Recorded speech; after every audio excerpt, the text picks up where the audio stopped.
नमस्कार, जय हिंद मेरे प्यारे दोस्तों। मां अन्नपूर्णा क्लासेस पे सभी दोस्तों का स्वागत है।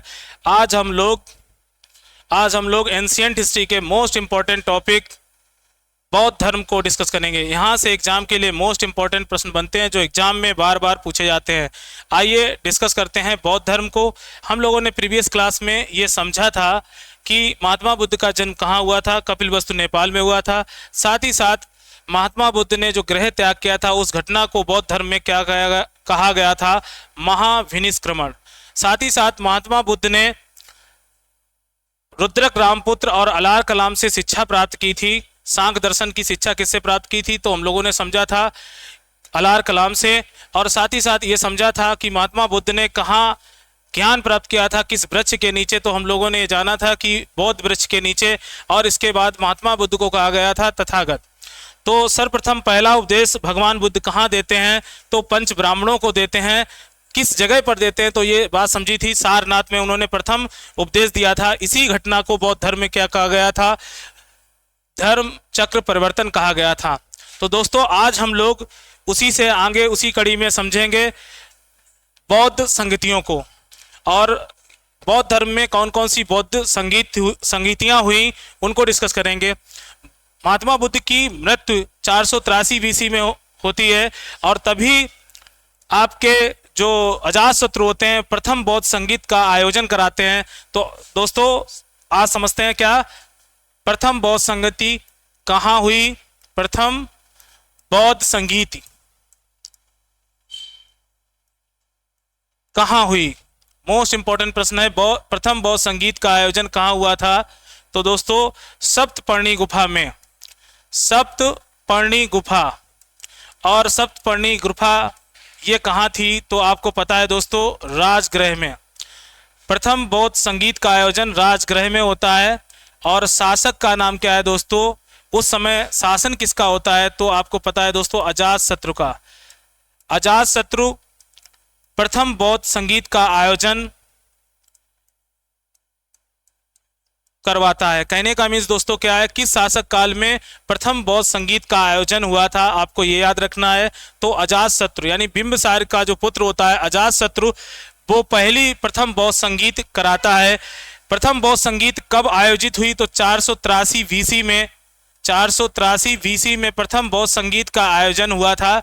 ये आपको याद रखना है दोस्तों, मोस्ट इंपॉर्टेंट प्रश्न है। आपको पता है दोस्तों इस समय अध्यक्ष कौन था इस बौद्ध संगीत का, ये भी एग्जाम में कई बार प्रश्न पूछा गया है। प्रथम बौद्ध संगीत का के अध्यक्ष कौन है, तो आपको याद रखना है महाकश्यप। मोस्ट इंपॉर्टेंट प्रश्न है दोस्तों, महाकश्यप क्या है, प्रथम बौद्ध संगीत के क्या है अध्यक्ष बने थे। शासक कौन था, तो अजातशत्रु। और ये बौद्ध संगीत प्रथम हुई कहाँ थी, किस स्थान पर हुई थी दोस्तों, तो याद रखना स्थान कौन सा था, आपका स्थान था राजगृह। साथ ही साथ यहाँ से एग्जाम में प्रश्न पूछा जाता है प्रथम बौद्ध संगीत में क्या कार्य हुआ था, ये भी इंपॉर्टेंट बात है दोस्तों। प्रथम कार्य इसमें सुत पिटक और विनय पिटक, सुत पिटक और विनय पिटक लिखे गए। कहने का दोस्तों मतलब है विनय पिटक और सुत पिटक प्रथम बौद्ध संगीत में, विनय पिटक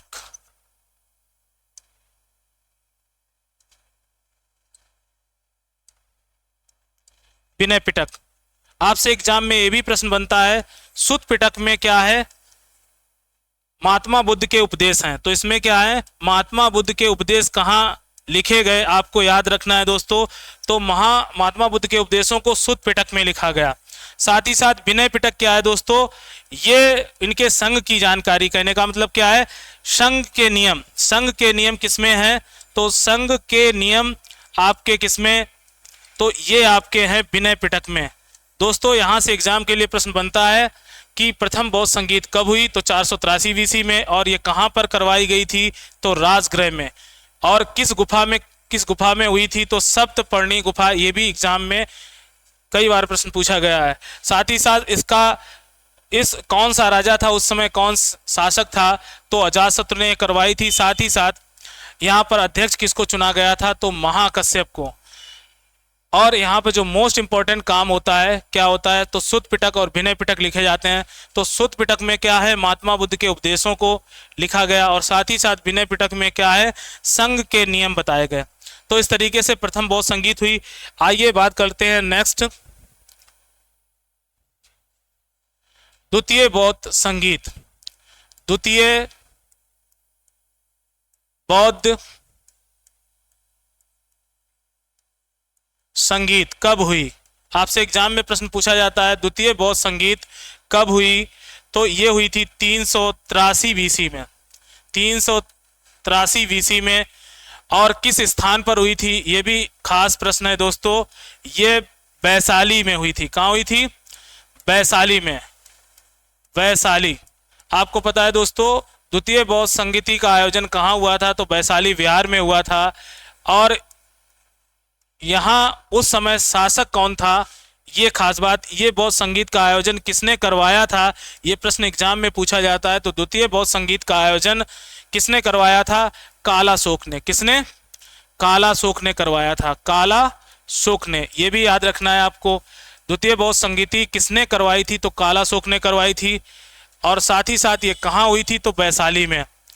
और ये कब हुई, तो आपको याद रखना है 383 बीसी में। और खास बात, द्वितीय बौद्ध संगीत के अध्यक्ष कौन है, ये भी एग्जाम में प्रश्न बनता है। तो इसके अध्यक्ष कौन थे दोस्तों, याद रखना है सब कमीर। कौन थे? सब कमीर थे। द्वितीय बौद्ध संगीति के अध्यक्ष कौन थे, तो सब कमीर थे। ये इंपॉर्टेंट। और साथ ही साथ ये पूछा जाता है दोस्तों एग्जाम में कि इस बौद्ध संगीत में, द्वितीय बौद्ध संगीत में क्या कार्य हुआ था। तो कार्य क्या हुआ था, इसमें आपका बौद्ध धर्म जो है, बौद्ध धर्म दो संघों में बट गया था। बौद्ध धर्म कितने संघों में? 2 संघों में बट गया था। आपको याद रखना है 2 संघ क्या, आपके स्थाविर और महासंघिक में। आपको याद रखना है 2 संघ कौन कौन से बने थे, तो स्थाविर और महासंघिक में। किसमें? महासंघिक में। आपको याद रखना है 2 महासंघिक में। तो दोस्तों आपसे प्रश्न बनता है एग्जाम में कि द्वितीय बौद्ध संगीत का जो आयोजन कहाँ हुआ था, तो वैशाली विहार में हुआ था। ये खास बात, ये कब हुई, तो 383 बीसी में। साथ ही साथ दोस्तों शासक उस समय कौन था, तो कालाशोक था। और अध्यक्ष कौन बना था दोस्तों, तो सब कमीर यहाँ अध्यक्ष बना था। और बौद्ध धर्म दो संघों में बटा था। तो 2 संघ क्या थे, आपको याद रखना है 2 संघों में बटा था। तो 2 संघों में बटा था, स्थाविर और महासंघिक में। साथ ही साथ नेक्स्ट प्रश्न आपका, आपसे एग्जाम में तृतीय बौद्ध संगीत का आयोजन, तृतीय बौद्ध संगीत, तृतीय बौद्ध संगीत का आयोजन कब हुआ, तो 250 बीसी में। कब हुआ, याद रखना है 250 बीसी में। स्थान क्या था इसका, ये याद रखना है, खास प्रश्न है, इंपॉर्टेंट। ये पाटलिपुत्र में हुई थी। कहाँ हुई थी? पाटलिपुत्र में। पाटलिपुत्र में ये बौद्ध संगीत का आयोजन हुआ था, पाटलिपुत्र में। और उस समय शासक कौन था, तो आपको याद रखना है उस समय आपके शासक कौन थे, तो अशोक के समय में। अशोक के समय में। साथ ही साथ इस बौद्ध संगीत का आयोजन मतलब जो हुआ था, इसके अध्यक्ष कौन थे, आपको ये भी प्रश्न बनता है। इस तृतीय बौद्ध संगीत में अध्यक्ष कौन थे, तो मोगल पुत्रतिस। आपको याद रखना है तृतीय बौद्ध संगीत के अध्यक्ष कौन थे, तो मोगल पुत्रतिस। और ये किसने कराई थी, तो शासक कौन थे, अशोक थे। कौन थे, अशोक थे यहाँ पर। और साथ ही साथ आपको याद रखना ये कहाँ हुई थी, तो पाटलिपुत्र में हुई थी। और तृतीय बौद्ध संगीत का आयोजन कब किया गया था, तो 250 बीसी में हुआ था। और सबसे इसमें खास प्रश्न जो बनता है, इसमें क्या कार्य हुआ था, इस बौद्ध संगीत के आयोजन में क्या किया गया, तो इसमें अभिधम्म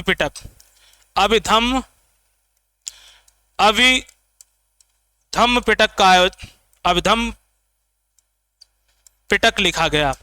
और ये एक दार्शनिक ग्रंथ है। कैसा है, दार्शनिक ग्रंथ है। दार्शनिक ग्रंथ है। आपसे ये भी एग्जाम में पूछा जाता है कि अभिधम्म पिटक कैसा ग्रंथ है, तो दार्शनिक ग्रंथ है आपका।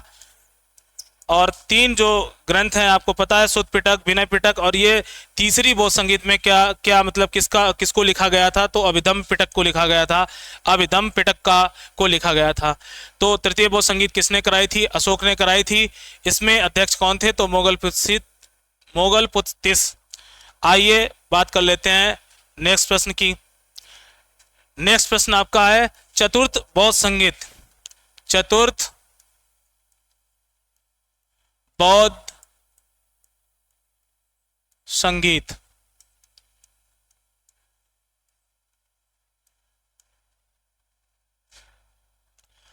चतुर्थ बौद्ध संगीत का आयोजन कहाँ हुआ था दोस्तों, तो ये हुआ था, स्थान क्या है इसमें, स्थान आपका है कुंडलवन।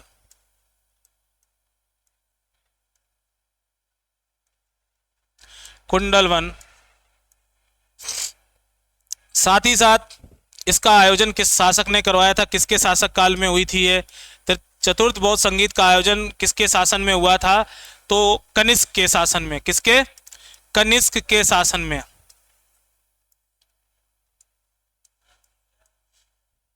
कनिष्क के समय हुई थी।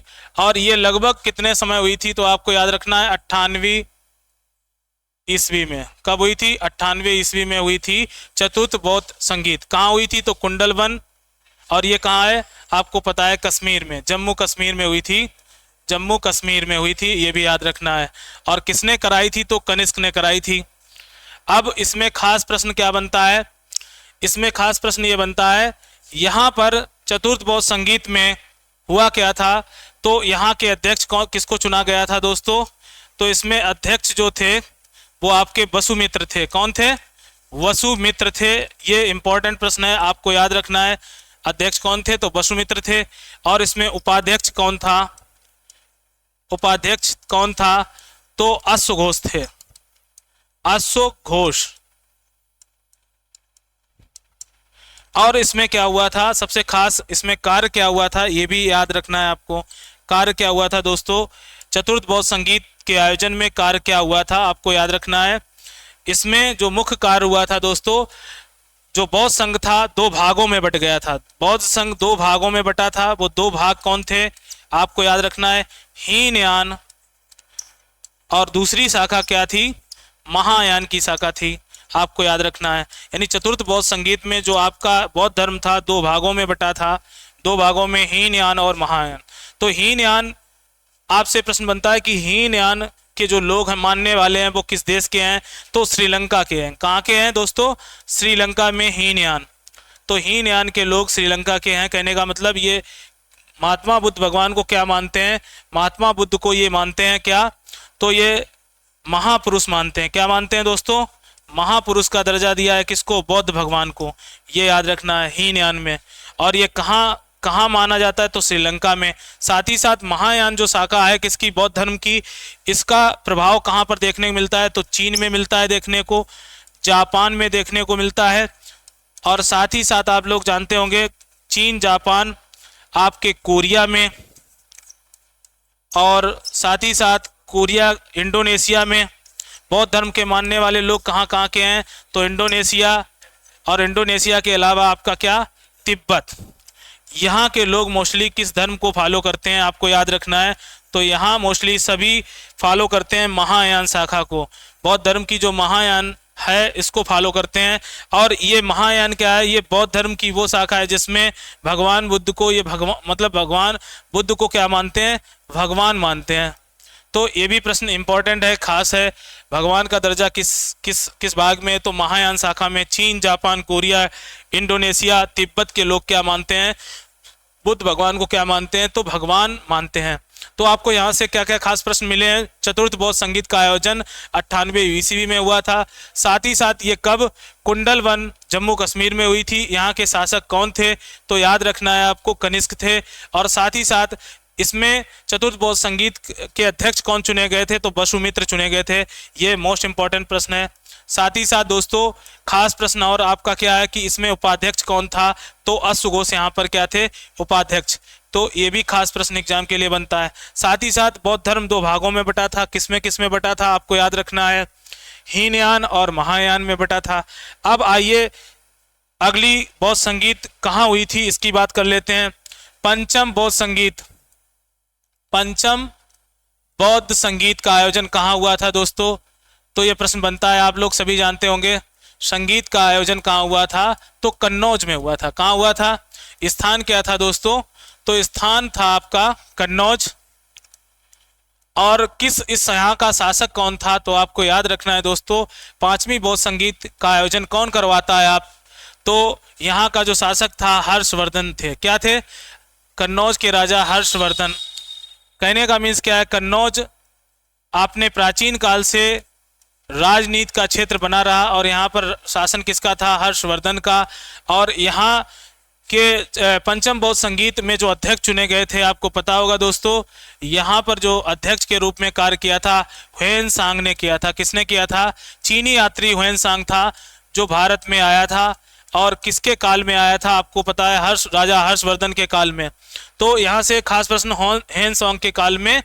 यहाँ पे सबसे इंपॉर्टेंट जो वर्क हुआ था आपको याद रखना है पंचम बौद्ध संगीत में, कार्य क्या मुख्य था यहाँ का? तो कार्य मुख्य था, यानी जो आपकी महायान शाखा है उसकी श्रेष्ठता को बताया गया था। महायान शाखा, महायान को क्या बताया गया था? श्रेष्ठता साबित की गई थी। श्रेष्ठता साबित की गई थी, ये याद रखना। ये मुख्य कार्य था आपकी 5वीं बौद्ध संगीत के आयोजन पर। तो दोस्तों पंचम बौद्ध संगीत का आयोजन कहाँ हुआ था? कन्नौज में हुआ था, ये याद रखना है। और किसके काल में हुई थी ये? तो हर्षवर्धन के काल में हुई थी, इंपॉर्टेंट है। साथ ही साथ अध्यक्ष कौन था यहाँ पर? तो ह्वेनसांग थे।